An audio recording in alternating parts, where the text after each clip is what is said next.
तो पहला सवाल क्या है, देखो हमारे इस वीडियो में 11 नंबर क्वेश्चन ऑल ओवर। ये कह रहा है कि भाग के एक प्रश्न में भाजक भागफल का 10 गुना है तथा शेषफल का 5 गुना है। यदि शेषफल 46 है तो भाज्य क्या होगा, ये आपको ज्ञात करना है। देखो यहाँ पर हमें पता है कि ये भाज्य होता है, ठीक है।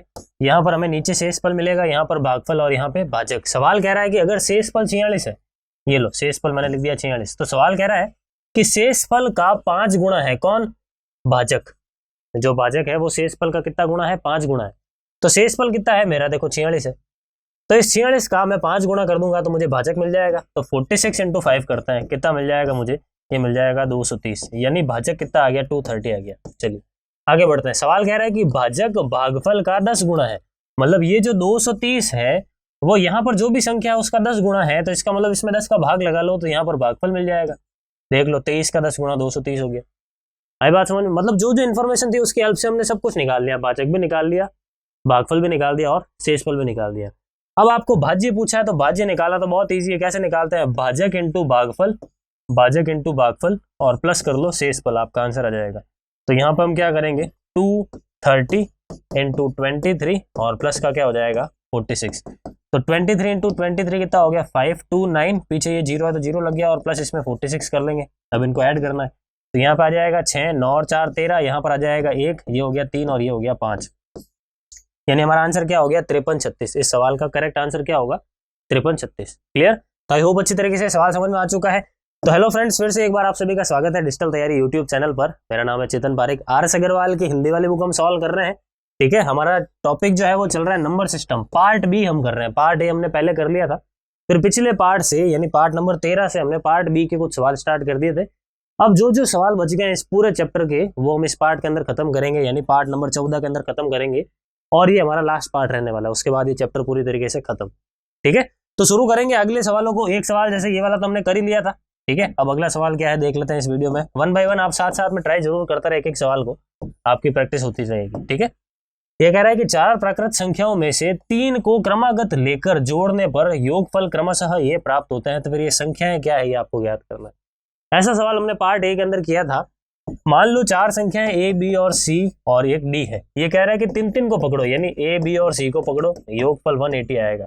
अगर आप बी, सी और डी को पकड़ते हो तो योगफल 197 आएगा। अगर सी, डी और ए को पकड़ते हो तो योगफल आपका 208 आएगा।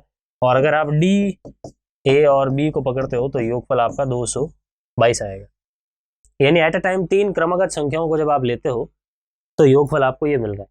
अगर मैं इन सबको जोड़ देता हूँ, तो देखो ए और ए 3 बार आ रहा है, बी और बी 3 बार आ रहा है, सी 3 बार, डी 3 बार, यानी सब चीजें 3 बार है। तो इसको ऐसा लिख दूं A plus B plus C plus D और ब्रैकेट के बाहर मैंने लिख दिया 3, ठीक है।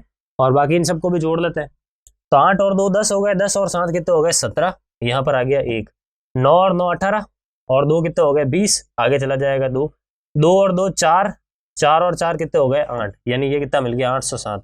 ये 3 जब इस तरफ बट्टा में आ जाएगा तो आप देखोगे A plus B plus C plus D जो है 807/3 हो जाएगा। इसमें भाग लगाओ, ये 2 बार में चला गया, 2 आगे भेज दो 6 बार में चला गया, 2 और आगे चलो भेज दो तो 9 बार में चला गया। यहाँ से आप देखोगे आपको A plus B plus C plus D की वैल्यू भी मिल गई। अब आपको 1 बाय 1 सबकी वैल्यू चाहिए, A B C D individual value सबकी चाहिए, तो हम 1 बाय 1 निकाल सकते हैं। अगर मैं इस पूरे में से ये ए बी सी घटा लूंगा, यानी 180 घटा लूंगा तो मुझे डी मिल जाएगा। भाई इस पूरे में से ए बी सी घटा लूंगा तो डी मिल जाएगा। तो इसमें से आप 180 माइनस करोगे तो आपको कितना मिलेगा 89 मिल जाएगा। तो यानी यहाँ से आपको डी का मान कितना मिल गया 89 मिल गया। सिमिलरली जब आप ये माइनस करोगे इसमें से तो आपको ये मिल जाएगा 197 माइनस कर दोगे 72 मिल जाएगा, ये लिख लो 72। और बी और सी निकालना है तो ये माइनस करो इसमें से तो आपको बी मिल जाएगा, देखो कितना मिलेगा 61। और उसके बाद ये माइनस कर लो इसमें से, कितना मिल जाएगा आपको, यहाँ पे मिल जाएगा 7 और ये 4 यानी 47 एक तरीके से। आई बात समझ में। तो ये है हमारा ए बी सी डी, चारों संख्याएं पूछी थी, चारों संख्याएं हमने निकाल दी। तो आई होप अच्छे तरीके से सवाल समझ में आ गया आपको ये वाला भी। आगे बढ़ेंगे अगले सवाल की और नंबर सिस्टम का एक और सवाल देखो, अच्छा सा सवाल है। ये कह रहा है कि एक 3 अंकों की संख्या है 2a3 को 326 में जोड़ने पर 3 अंकों की संख्या 5 5b और 9 बनती है, जो कि 9 से पूर्णतया विभक्त है। तो फिर इसका मान क्या होगा ये आपको ज्ञात करना। सवाल कह रहा है कि जो जोड़ने पर आपको संख्या मिली, ये जो 5b 9 मिला, ये जो संख्या मिली वो 9 से पूरी तरीके से विभक्त है। तो अगर ये संख्या 9 से पूरी तरीके से विभक्त है, इसका मतलब इसके अंकों का योग जो है वो भी 9 से विभक्त होना चाहिए। तो अंकों का योग करते हैं। 9 और 5 कितने हो गए? 14, 14 और b कितने हो गए? 14 प्लस b। अब b की वैल्यू आप क्या रखो ताकि एक ऐसी वैल्यू मिले जो 9 से डिविजिबल हो जाए। तो आपके दिमाग में आ रहा होगा कि सर b की जगह 4 रख लो, क्योंकि जब मैं b की जगह 4 रखूंगा तो 14 और 4 18 हो जाएंगे। 18 में 9 का भाग बिल्कुल पूरा पूरा जा रहा है, इसका मतलब b का मान 4 सही है। इसके अलावा b की कोई और वैल्यू पॉसिबल नहीं है। अगर आप माइनस में रखोगे तो पॉसिबल जरूर हो सकता है, लेकिन माइनस में तो आप रख नहीं सकते। बीच वाला कोई डिजिट माइनस में मिल सकता है क्या? और ना ही आप 9 से बड़ी कोई संख्या रख सकते हैं, मतलब डबल डिजिट वैल्यू कोई भी नहीं रख सकते। समझ में आ गया? इसका मतलब केवल 4 ही पॉसिबल है बी की वैल्यू। तो अगर 4 पॉसिबल है तो 2a3 के अंदर आपने 3, 2, 6 को ऐड किया और आपको फिर फाइनली मिला क्या? 5b 9। 5b की जगह अब मैं 4 लिख रहा हूँ और 9। अब 3 और 6 9 हो गया बिल्कुल। a और 2 को जोड़ने पर 4 हुआ, इसका मतलब a कितना होगा? 2 होगा, क्योंकि 2 रखोगे तभी तो 2 और 2 ये 4 हो पाएगा। बाकी 2 और 3 5 हो गया, यानी a का मान क्या है? तो a का मान भी आ गया हमारे पास, कितना आया? 2। तो हमने a भी निकाल लिया, b भी निकाल लिया। अब ये वैल्यू यहाँ पर रख लो। तो 5 इंटू a की जगह रख लो 2 और -2 इंटू बी की जगह रख लो 4। इसको सॉल्व करना है। तो 5 इंटू 2 10 और 4 इंटू 2 8। 10 में से 8 चला जाएगा, कितना आ जाएगा? 2 आ जाएगा, यानी हमारा आंसर क्या होगा? 2। ठीक है, आगे बढ़ते हैं अगले सवाल की ओर। देखो नेक्स्ट क्वेश्चन है रिमाइंडर थ्योरम पर बेस्ड। अगर अब आपको रिमाइंडर थ्योरम का बेसिक जानना है तो आप शुरुआत से जरूर देखें एक एक वीडियो को। पार्ट ए के जो बीच वाले जो कुछ पार्ट है ना, वहां पे मैंने रिमाइंडर थ्योरम की शुरुआत की थी, तो पूरा बेसिक बताया, उसके बाद हमने सवालों को लिया। तो बस ये उसी पर आधारित सवाल है। अगर आपने वो देखा है तो अब तक आपने इसको कर भी लिया होगा। यहाँ पर 3257 की पावर 683 है, इसके अंदर आपको 3256 का डिवाइड लगाना है। जब भी पावर में कोई बड़ी संख्या आ जाए और आप डिवाइड लगा रहे हो तो एक बार के लिए पावर को भूल जाओ, आप सिर्फ अंदर वाली संख्या में इसका भाग लगाओ और कोशिश करो शेषफल छोटे से छोटा बने। तो जब आप इसके अंदर इसका भाग लगाओगे आप देखोगे शेषफल 1 बच रहा है। तो एक शेषफल बच रहा है, अब उसकी पावर में लगा लो 683, और 1 की पावर 683 कितना होता है? 1 ही तो होता है। इसका मतलब हमारा आंसर क्या होगा? इसमें 1 ही होगा। शेषफल कितना होगा? 1 ही होगा। ठीक है, इजी सवाल था। आगे बढ़ते हैं नेक्स्ट क्वेश्चन की ओर। ये सवाल देखो 15 नंबर सवाल, बहुत ही अच्छा सवाल है। ऐसे सवाल भी हमने पार्ट ए के अंदर खूब सारे किए हैं। पूरा बेसिक से वहां पर मैंने अच्छी तरीके से आपको समझा रखा है। आप कोशिश करेंगे यहाँ पे थोड़ा सा फास्ट निकलने की, ताकि कम टाइम लेंथ के अंदर हम ज्यादा से ज्यादा सवालों को इस वीडियो के अंदर कर सके। ठीक है, बेसिक जरूर आपको जानना है ना, तो शुरुआत से जरूर आप देखते देखते आओगे तो सारी चीजें आपकी क्लियर हो जाएंगी। कोशिश यहाँ पर भी करेंगे कि आराम से इसको समझें। सवाल कह रहा है कि 84,159 के समीपतम वह कौन सी संख्या है जो 96 से पूर्णतया विभक्त है। मैं एक बार के लिए क्या कर रहा हूँ, देखो 97 तो मैं 97 का भाग लगा रहा हूँ। किस में लगा रहा हूँ? 84159 के अंदर भाग लगा रहा हूँ और देख रहा हूँ कि भागफल क्या मिलता है, शेषफल क्या मिलता है। एक बार देखते हैं क्या होता है। तो जब मैंने भाग लगाया एक बार में तो जा नहीं रहा है, तो बड़ी संख्या से भाग लगाना पड़ेगा। यहाँ पे लगभग मैं देखूं तो 8 बार में पॉसिबल है। देखते हैं, 7 8 56, यहाँ पे हो गया 5, और ये कितना हो गया? 72 और 5 77। ठीक है, इसके अंदर अगर और आप 97 जोड़ोगे तो संख्या काफी बड़ी हो जाएगी, ये 873 बन जाएगा, बड़ा हो जाएगा। ठीक है, यानी 8 बार में बिल्कुल सही जा रहा है। तो 8 बार में कहाँ तक गया? आप देखोगे 8 बार में गया 776 तक। शेषफल कितना बच रहा है? 11 में से 6 जाएगा 5, 13 में से 7 चला जाएगा तो 6, और ये 9, ये जो 5 है ये एज इट इज यहाँ पे आ जाएगा। ठीक है, अब 6 5 5 के अंदर भाग लगाओ आप तो लगभग 6 बार में जा रहा है। ठीक है, 6 बार में जा रहा है, यानी 600 में से आप 18 घटा लो। 600 में से 18 जब आप घटाओगे तो आपको कितना मिल जाएगा? 582 मिल जाएगा। ठीक है, बाकी इसके अंदर 97 जोड़ोगे तो ज़्यादा हो जाएगा। तो 6 बार में चला गया ये 582 तक। देखते हैं शेषफल कितना मिल रहा है। यहाँ पर आ गया 3, 15 में से 8 चला जाएगा तो कितना आ गया? 7। ठीक है, और ये जो 9 है अब वो यहाँ पर आ जाएगा, और भाग लगाते हैं 7 बार। ठीक है, 7 बार लगाते हैं तो 700 में से 21 घटा लो। 97 इंटू 7 कर रहे हो, इसका मतलब 700 में से 21 घटा लो। ये सारी कैलकुलेशन है। तो 700 में से जब मैं 21 घटाऊंगा तो मेरे पास कितना आ जाएगा? 6, उसके बाद 7 और फिर 9। ठीक है, इसके अंदर और 97 जोड़ोगे तो काफी बड़ी संख्या हो जाएगी। तो यहाँ पे लिख देते हैं 6 7 और 9 कितनी बार में? ये हुआ मेरा 7 बार में। ठीक है, यहाँ पर आ जाएगा 0, 13 में से 7 चला जाएगा तो कितना आया? 7। अब आगे तो भाग जा नहीं रहा है। मतलब क्या हुआ कि जब मैंने ये जो बड़ी संख्या मुझे दे रखी है सवाल में, ये जो संख्या दे रखी है, इस संख्या में मैंने 97 का भाग लगाया तो ये शेषफल बच रहा है मेरे पास 60।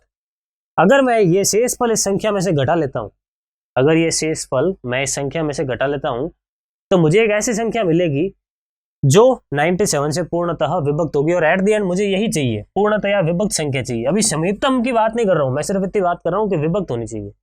तो अगर मैं इसमें से 60 घटा लूंगा तो अपने आप मुझे वो संख्या मिल जाएगी जो पूरी तरीके से 97 से विभक्त है ना। तो इसमें से 60 में घटाता हूँ तो यहाँ पे मुझे कितना मिलेगा, ये मिलेगा मुझे 8 4। उसके बाद यहाँ पे क्या हो जाएगा, देखो इसमें से जब आप 159 में से 49 तो चला गया, पीछे 100 बचा, और पीछे फिर फाइन 99 हो जाएगा क्योंकि आप 60 घटा रहे हो। 59 तो ऊपर वाला चला गया और पीछे से 1 घटा लोगे तो 99 बचेगा। यानी ये वह संख्या है, ठीक है, जिसके अंदर 97 का भाग जाता है। लेकिन सवाल कह रहा है कि आपको इसके नजदीकतम आंसर बताना है, इसके नजदीकतम। तो अगर इसके अंदर भाग जाता है 97 का, तो अगर मैं इसके अंदर 97 जोड़ भी दूं तो भी मुझे एक ऐसी संख्या मिलेगी जो 97 से पूर्णतया विभक्त होगी। तो देखते हैं क्या मिलता है। 9 और 7 कितना हो गया, 16, यहाँ पर आ गया 1। 10 और 9 कितने हो गए, 19, यहाँ पर आ गया 1, ये हो गया 4, ये हो गया 8।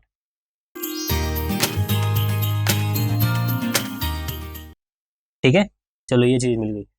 अब दो संख्याएं मुझे मिली, एक तो ये है और एक ये है, दोनों की दोनों इसके आसपास है, ठीक है, और दोनों की दोनों पूर्णतया विभक्त है। अब इसको तो भूल जाओ, ठीक है, मुझे तो पूर्णतया विभक्त से मतलब है या तो हमारा आंसर ये है या हमारा आंसर ये है। अब दोनों में से भी कौन सा आंसर होगा, जो समीपतम है, जो ज्यादा नजदीक है। अब इसके ज्यादा नजदीक कौन है, तो इन दोनों का अंतर लो और एक बार इन दोनों का अंतर लो, जिसका अंतर छोटा वो हमारा आंसर, क्योंकि ज्यादा नजदीक फिर वही होगा। तो आप देख सकते हो इन दोनों का अंतर छोटा आ रहा है, इसका मतलब ऑप्शन ये जो नीचे वाला है ना, नीचे वाला, ये हमारा करेक्ट आंसर है, ये वाला हमारा करेक्ट आंसर नहीं है। ये हमें निकालना जरूर पड़ सकता है, क्योंकि ये नहीं निकालोगे तो फिर ये भी नहीं आ पाएगा। आई बात समझ में? तो ये इसका बेसिक था, पूरी कोशिश की है बेसिक से समझाने की। अगर आप चाहते हो सर ऐसे और सवाल करवाओ तो आप शुरुआत से 1 नंबर पार्ट से देखते देखता हो, बीच बीच में ऐसे सवाल काफी बार आए हैं और हमने सॉल्व किए उनको। ठीक है, आगे बढ़ते हैं अगले सवाल की ओर। नेक्स्ट क्वेश्चन देखो, ये कह रहा है कि 36,920 के अंदर छोटी से छोटी संख्या क्या जोड़े ताकि योगफल 137 से पूर्णतया विभक्त हो जाए। तो 137 से पूर्णतया विभक्त होने के लिए देख लेते हैं एक बार भाग लगा कर क्या हो रहा है, क्या शेषफल बच रहा है उसको देख लेते हैं। ठीक है, तो जब मैंने भाग लगाया एक बार में तो जा नहीं रहा है, तो 2 बार में देख लेते हैं। 137 इंटू 2 करते हैं, देखो कितना मिल रहा है, 7 दूनी 14, यहाँ पर आगे 1, 3 दूनी 6 और 1 7, और ये आ गया 2, 274 आ रहा है। ठीक है, 2 बार में यहाँ पर आ गया 5 और 16 में से 7 चला जाएगा, कितना आ गया 9, ये इधर लेके आ जाओ 2। ठीक है, और आगे देखते हैं कितनी बार में जा रहा है। देखो यहाँ पे हम 137 इंटू कर लेते हैं 7, 7 इंटू 7 49, यहाँ पर आ गया 4, 7 इंटू 3 21 और 4 25, यहाँ पर आ गया 2, 7 और 2 कितने हो गए 9, 959 ज्यादा आ रहा है, इसका मतलब 6 बार में चला जाएगा। ठीक है, 6 बार में तो चला ही जाएगा फिर, तो इसमें से 137 वापस माइनस कर दो, अपना आप 6 बार वाली संख्या आ जाएगी 2 2, और ये कितना हो जाएगा 8, 822। ठीक है, यहाँ पर आ जाएगा 0, यहाँ पर आ जाएगा 3, यहाँ पर आ जाएगा 1, और ये जो है 0 जो है ये भी इस तरफ नीचे आ जाएगा। अब 1300 के अंदर भाग लगाते हैं। ठीक है, 137 का, तो 137 का देख लेते हैं भाग अगर मैं लगाता हूँ तो 10 बार में तो नहीं बैठ रहा है, 9 बार में ही होगा फिर, तो 9 बार में तो डेफिनेटली होगा। तो 9 इंटू 7 63, यहाँ पर आ गया 6, 9 इंटू 3 27 और 3 6 कितना, 27 और 6 कितने हो गए 33, और 9 और 3 कितने हो गए 12, यानी 1233। यहाँ पे लिख देते हैं 1233। कितनी बार में आया ये आया 9 बार में। घटा लेते हैं अगर यहाँ पर तो कितना मिलेगा, देखो यहाँ पर आ जाएगा 7। ठीक है, और उसके बाद 10 में से 3 चला गया 7, 9 में से 3 चला जाएगा तो आ गया 6, 67 मिल रहा है। ठीक है, कितना मिल रहा है 67, शेष पर कितना मिल रहा है 67। इसका मतलब यह है कि जब मैंने इस संख्या के अंदर इसका भाग लगाया तो ये शेषफल मिल रहा है। तो अगर ये शेषफल मैं इसमें से घटा लूं तो एक ऐसी संख्या मुझे मिलेगी जो इससे पूर्णतः विभक्त है। लेकिन सवाल तो कह रहा है कि आप इसमें क्या जोड़ो ताकि जो संख्या मिले वो विभक्त हो जाए। अगर आप घटाओगे तो इससे तो छोटी संख्या मिल जाएगी, लेकिन सवाल तो जोड़ने की बात कर रहा है, मतलब हमारा जो भी आंसर है इससे तो बड़ा ही होगा।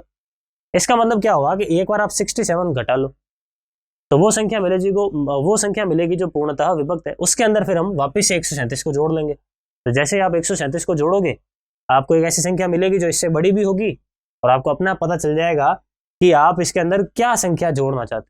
ठीक है, और क्या संख्या मिलेगी वो भी आपको मिल जाएगा। ठीक है, क्या कह रहा हूं मैं, देखो 36920 में से अगर आप 67 को माइनस करते हो तो वह संख्या मिलेगी जो इससे छोटी होगी लेकिन पूर्णतः विभक्त जरूर होगी। लेकिन मुझे छोटी नहीं, मुझे बड़ी चाहिए, तो यह संख्या तो पूर्णतः विभक्त है, इसके अंदर 137 जोड़ भी लोगे तो भी संख्या पूर्णतः विभक्त होगी। तो यहां से वह संख्या आपको मिल जाएगी जो पूर्णतया विभक्त है और इससे बड़ी है। लेकिन आपको पूछा है कि जोड़ा क्या आपने, तो इसका जो रिजल्टेंट आएगा वो आपने जोड़ा है, ठीक है। तो कितना आएगा, 70 आएगा। 137 में से 67 का आप जब माइनस करोगे कितना आ जाएगा, 70 आ जाएगा। यानी इसके अंदर जब आप जैसे 70 जोड़ते हो अपने आप इसका भाग चला जाएगा। भाई बात समझ में? तो 70 जो है इसका करेक्ट आंसर होगा। थोड़ा सा सवाल को एनालाइज करने की जरूरत है, थोड़ा सा दिमाग चलाने की जरूरत है, बाकी बहुत ही सिंपल सवाल है, ठीक है। बिल्कुल बेसिक से बिल्कुल आराम से करा रहा हूँ। एग्जाम में यही सवाल जब आप करते हो तो आपको ये सवाल 10 या 15 सेकंड के अंदर अंदर करना, और बिल्कुल आप कर सकते हो, कोई बड़ी बात नहीं। प्रैक्टिस की जरूरत है बस, ज्यादा से ज्यादा। आगे बढ़ते हैं अगले सवाल की ओर। अगला सवाल देखो, फिर से इसी प्रकार का एक और सवाल है। अब ये कह रहा है कि इसमें से छोटी संख्या क्या घटाई जाए कि शेष संख्या 287 से पूर्णतया विभक्त हो जाए। देखते हैं एक बार 287 का भाग लगा के, ठीक है। 43408 भाग लगा के देखते हैं भाग कहां तक जा रहा है, कहां तक नहीं जा रहा है, एक बार वो देख लेते हैं।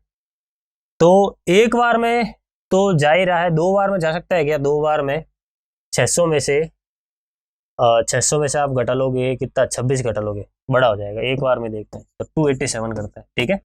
14 में से 7 चला जाएगा 7, 12 में से 8 चला जाएगा 4, और 3 में से 2 चला जाएगा, तो कितना आ गया, 1, ठीक है। इसके अंदर भाग जा नहीं रहा है तो ये 0 आ जाएगा नीचे, यहाँ पे लेके आ जाओ 0, और भाग लगाते हैं 287 में, ठीक है। तो 5 बार में देखते हैं एक बार क्या होता है 5 बार में।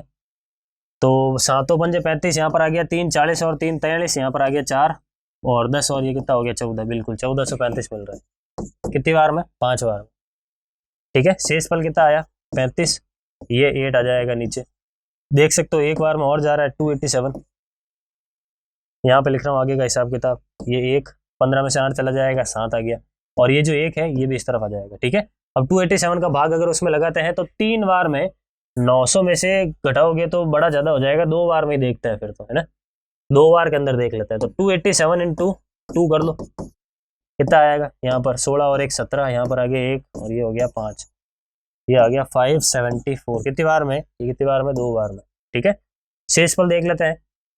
देखो यहाँ पे 11 में से 4 चला जाएगा तो यहाँ पर आ जाएगा 7, 10 में से 7 चला जाएगा आ जाएगा मेरे पास 3, और 6 में से 5 चला जाएगा आ जाएगा मेरे पास 1। तो कितना मिला मुझे, 137। कितना मिला, 137। यानी जब मैंने इसके अंदर इस संख्या का भाग लगाया तो शेषफल मुझे 137 मिल रहा है।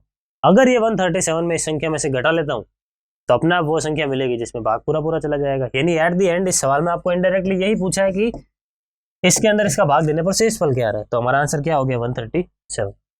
क्लियर? तो एक ही टाइप के 3-4 सवाल अब हमने कर लिए हैं, और अब ये टाइप आपके अच्छे तरीके से क्लियर हो जाने चाहिए। क्या कर रहा हूँ वो भी अब आपके दिमाग में अच्छे तरीके से बैठ जाना चाहिए। आगे बढ़ते हैं। एक और सवाल आ गया देखो इस प्रकार का, अब तो डेफिनेटली क्लियर हो ही जाना चाहिए जो भी कॉन्सेप्ट है। ये कह रहा है कि 6 अंकों की वह छोटी से छोटी संख्या ज्ञात करो जो 67 से पूर्णतः विभक्त है। सबसे पहले 6 अंकों की सबसे छोटी संख्या है कौन सी वो तो देखें।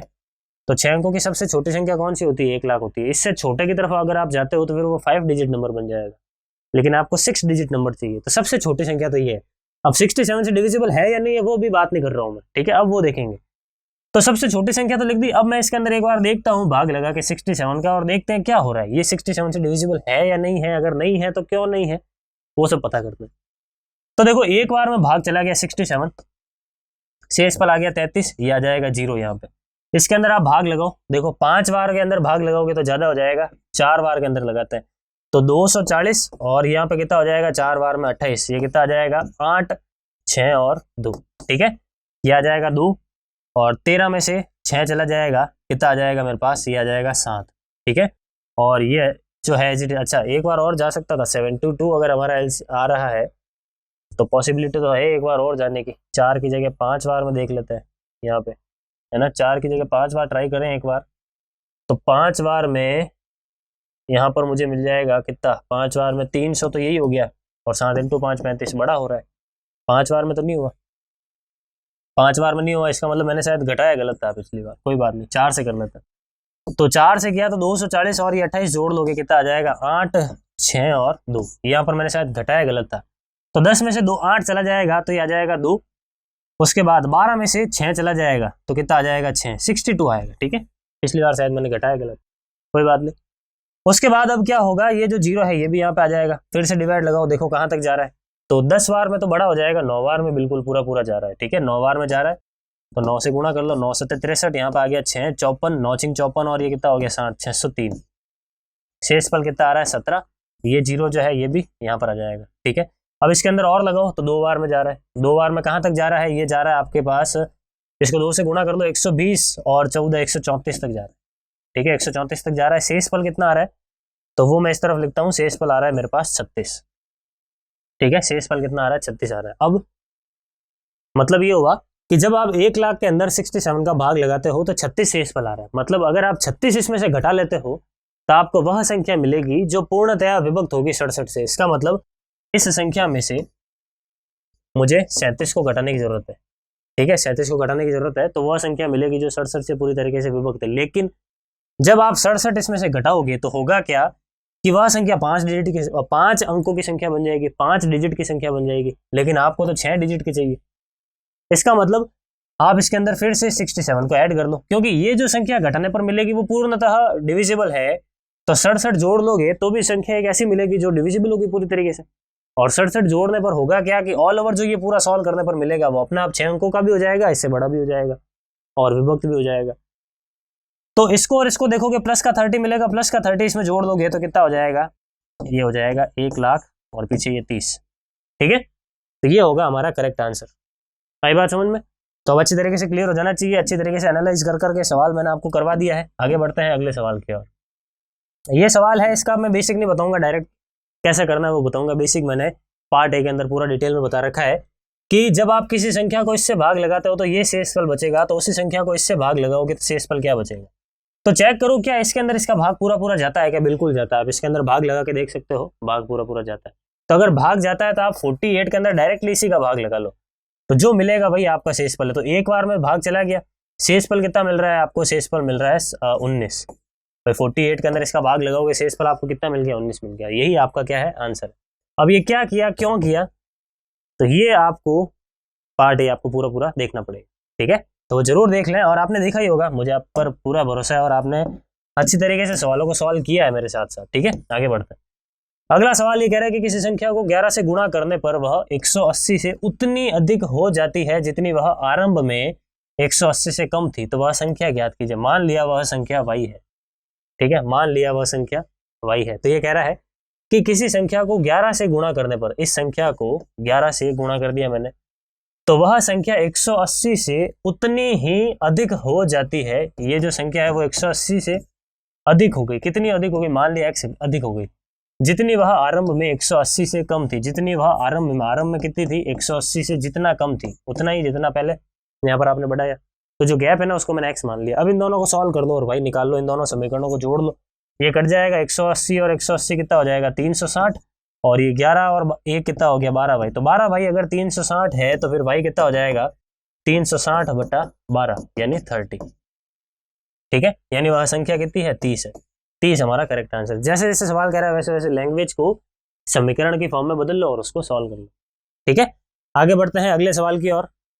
अगला सवाल ये कह रहा है कि एक संख्या को 4 से भाग देने पर भागफल तथा शेषफल का योग 8 आता है। एक संख्या है, उसको अगर आपने 4 से भाग दिया तो जो भागफल है और जो नीचे यहाँ पर शेषफल मिल रहा है, जैसे मान लिया भागफल है मेरा p, ठीक है, और शेषफल को मान लिया मैंने q, तो इन दोनों का जो योग है वो 8 है, यानी p + q = 8 है।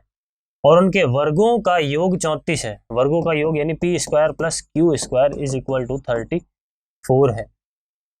तो वह संख्या क्या है, ये संख्या आपको ज्ञात करनी है। पहले इन दोनों को सॉल्व करो, p और q क्या है वो पता कर लो और फिर अपना वो संख्या मिल जाएगी। तो मैं यहाँ पे क्या कर रहा हूँ, थोड़ा सा हिट एंड ट्रायल अगर ट्राई करें तो 5 और 3 रखें, 5 का स्क्वायर होता है 25, 3 का स्क्वायर होता है 9, 25 और 9 बिल्कुल आपको अच्छी तरीके से 34 में मिल रहा है। तो 5 और 3 हमारा ये हो गया। ठीक है, तो यहाँ पर क्या आ जाएगा, ठीक है, यहाँ पर आप रख लो 3, यहाँ पे रख लो आप 3 और यहाँ पे आप रख लो 5, क्योंकि 5 को आप यहाँ पे नहीं रख सकते क्योंकि शेषफल 4 से तो छोटा ही होना चाहिए। आप जिससे भाग लगा रहे हो ना उससे तो छोटा ही होना चाहिए।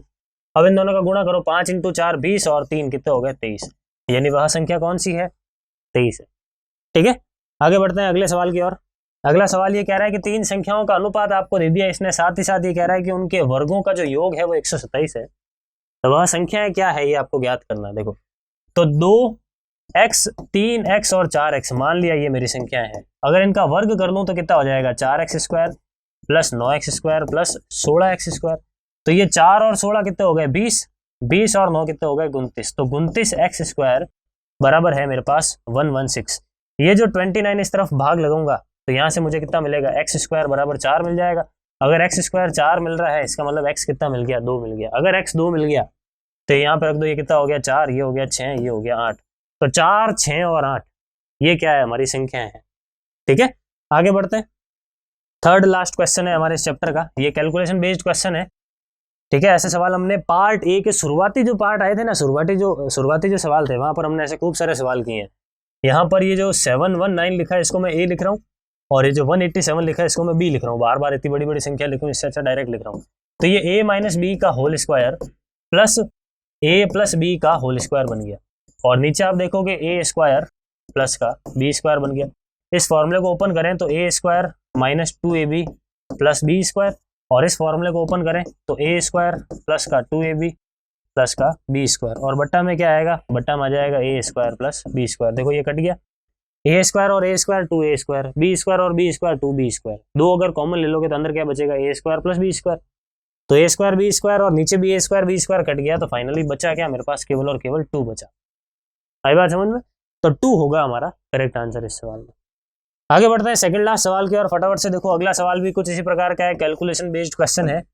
इसको मान लो ए, इसको मान लो बी, तो बन रहा क्या है ए क्यूब माइनस का बी क्यूब और डिवाइड में a square plus B square plus a b. इसका फॉर्मूला क्या होता है a minus b, a square plus a b plus B square होता है, और नीचे आप देख सकते हो ये है, इसका ये कट गया, तो हमारा आंसर क्या होगा ए माइनस बी। तो आप क्या कर लो 824 में से 395 को माइनस कर लो और हमारा आंसर निकाल लो। तो 14 में से 5 चला जाएगा कितना आएगा 9, 11 में से 9 चला जाएगा कितना आएगा 2, ठीक है, और 7 में से 3 घटा लो कितना आ जाएगा 4। तो 429 क्या होगा हमारा करेक्ट आंसर। ठीक है, आगे बढ़ते हैं लास्ट सवाल की और फाइनली इस चैप्टर के लास्ट सवाल की ओर हम आ चुके हैं। इसको भी देख लो, बहुत इजी सवाल है, शुरुआत में ही हमने कर लिए थे अगेन ऐसे सवाल। तो ये देखो ए क्यूब, ये देखो बी क्यूब, और बट्टा में क्या है ये देखो ए स्क्वायर माइनस का ए बी प्लस का बी स्क्वायर। इसको खोलो, ये फॉर्मूला क्या होता है ए प्लस बी और a square minus a b plus B square होता है। इससे देखो आप ये कट गया, तो हमारा आंसर क्या होगा ए प्लस बी, यानी इन दोनों संख्याओं को जोड़ लो आप। 917 के अंदर 283 को जोड़ लो, आंसर आ जाएगा 7 और 3 10, यहाँ पर आ गया 1, ये 10 यहाँ पर आ गया और ये हो गया 1200। ठीक है, तो हमारा आंसर क्या होगा इस सवाल में 1200। आई बात समझ में? तो इसी प्रकार से पूरा चैप्टर ही समाप्त होता है। एक एक सवाल मैंने आपको करा दिया एंड आई होप अच्छी तरीके से आपको सारे सवाल समझ में आ चुके हैं। अगर समझ में आए हैं तो कमेंट के अंदर जरूर लिख के बताना कि कैसा लगा। साथ ही साथ हिंदी वाला पार्ट अब आपने कर लिया, अब आप तुरंत जाइए इंग्लिश वाले पार्ट की तरफ। इंग्लिश में भी जो नंबर सिस्टम मैंने करवाया है वो पूरा देख लीजिए, एक एक सवाल वहां से कर लीजिए, तो कुछ और वैरायटी भी आपको देखने को मिल जाएगी और काफी प्रैक्टिस भी आपकी हो जाएगी। तो इसी के साथ इस वीडियो को समाप्त करते हैं, मिलेंगे नए चैप्टर के साथ जल्दी। Thank you. Please like share